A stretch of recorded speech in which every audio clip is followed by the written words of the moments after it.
Hello my dear students, welcome to your master chem channel. कैसे हैं प्यारे बच्चों? Very good.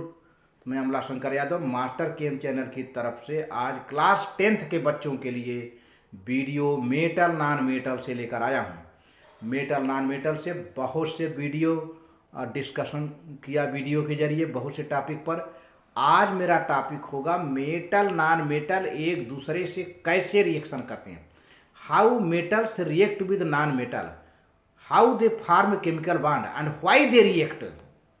देखिए प्यारे बच्चों, केमिकल बॉन्डिंग के लिए सबसे बड़ी बात है इनर्ट इलेक्ट्रॉन कॉन्फ़िगरेशन या स्टेबल इलेक्ट्रॉन कॉन्फ़िगरेशन अटेंड करने की बात होती है। केमिकल बॉन्डिंग कोई एलिमेंट बनाता क्यों है?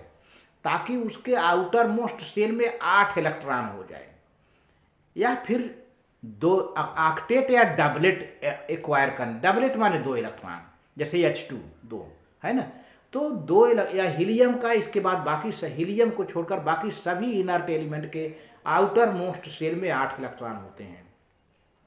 अब इस 8 इलेक्ट्रॉन को मेंटेन करने के लिए एलिमेंट या तो एक दूसरे से इलेक्ट्रॉन ट्रांसफर करके आयनिक बॉन्ड से करते हैं 8 ऑक्टेट मेंटेन, या फिर शेयरिंग करके कोवेलेंट बॉन्ड से मेंटेन करते हैं। लेकिन यहाँ पर चूंकि मेटल नॉन मेटल का रिएक्शन है तो जाहिर सी बात है यहाँ पर आयनिक बॉन्ड बनेगी। Since here the topic is reaction between metal and non metal, the there will be ionic bond formation.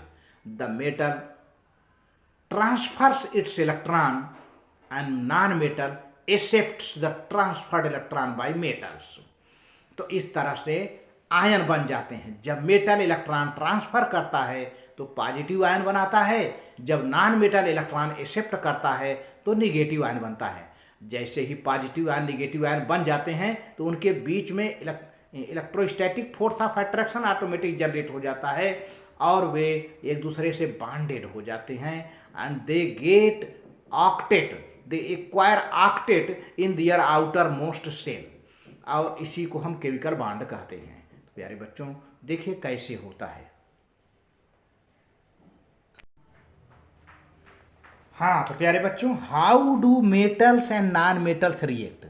अभी हम रिएक्शन आपको बाद में दिखाएंगे, पहले मैं आपके अंदर एक नया कंसेप्ट क्रिएट करना चाहता हूं कि आप पहले जानें कि how do metals and non metals react together. तो देखिए प्यारे बच्चों, when metals react with non metals they form ionic compounds which contain ionic bond. Clear सी बात है। जब मेटल नॉन मेटल से रिएक्शन करेगा तो आयनिक कंपाउंड बनाते हैं।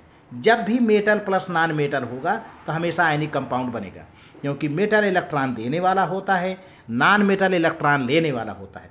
Metals having tendency to donate electron, non metals having tendency to accept electron.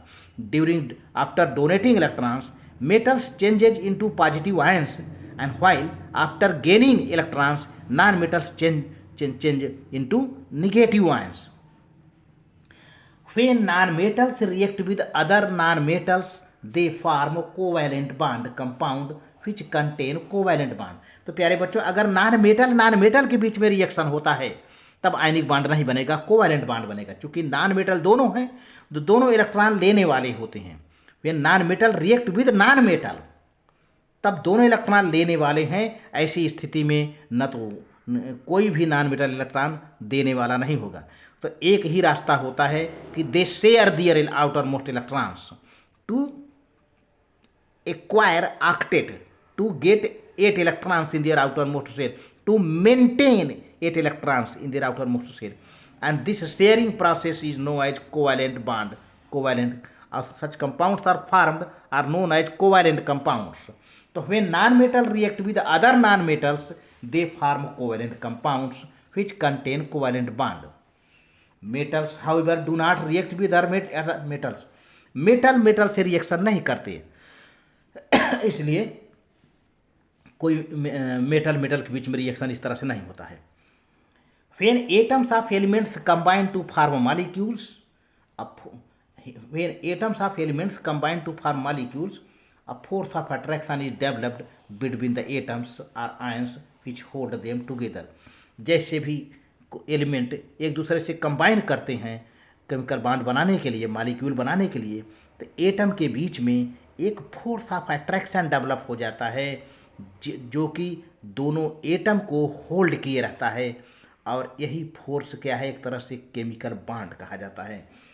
The force which links atoms और ions in molecule is called chemical bond. प्यारे बच्चों, यहाँ पर मैंने कैपिटल लेटर से लिख दिया है। यही फोर्स क्या कहा जाता है, केमिकल बॉन्ड। जो फोर्स एलिमेंट को होल्ड किए रहता है, एलिमेंट को अट्रैक्ट किए रहता है, वही फोर्स क्या कहा जाता है, केमिकल बॉन्ड या bond simply. The elements react each other to attain octet और doublet in their outermost shell. It means they attain inert electronic configuration. तो इस तरह से एलिमेंट जब एक दूसरे से रिएक्शन करते हैं, क्यों करते हैं, अपने आउटर मोस्ट शेल में 8 इलेक्ट्रॉन को अटेन करने के लिए, ऑक्टेट को मेंटेन करने के लिए, या फिर डबलेट 2 इलेक्ट्रॉन को मेंटेन करने के लिए रिएक्शन करते हैं। और रिएक्शन करके वो इनर्ट इलेक्ट्रॉनिक गैस का कॉन्फ़िगरेशन एक्वायर कर लेते हैं। इनर्ट इलेक्ट्रॉनिक एलिमेंट का जो इलेक्ट्रॉनिक कॉन्फ़िगरेशन होता है, इनर्ट का, नॉबल गैसेज का इलेक्ट्रॉनिक कॉन्फ़िगरेशन जो होता है, उसी के बराबर इनका इलेक्ट्रॉनिक कॉन्फ़िगरेशन हो जाता है और वे स्टेबलाइज हो जाते हैं। अब डिटेल में रिएक्शन नेक्स्ट वीडियो में करूँगा, कैसे रिएक्शन होता है मेटल और नॉन मेटल के बीच में, नॉन मेटल और नॉन मेटल के बीच में। फिर से मेटल जब नॉन मेटल से रिएक्शन करेगा तो आयनिक बॉन्ड बनेगा, नॉन मेटल रिएक्शन करेंगे तो कोवैलेंट बॉन्ड बनेगा। जब मेटल नॉन मेटल से रिएक्शन करेगा तो मेटल अपना इलेक्ट्रॉन दे देता है और नॉन मेटल उसका इलेक्ट्रॉन ले लेता है। लेकिन जब नॉन मेटल रिएक्शन करते हैं तो they share their outer most electrons to maintain octet. तो इस तरह से प्यारे बच्चों, वीडियो अच्छी लगे तो लाइक करके सब्सक्राइब कर देना, शेयर कर देना। बाकी रिएक्शन और केमिकल बॉन्डिंग मैं नेक्स्ट वीडियो में करूँगा डिस्कशन।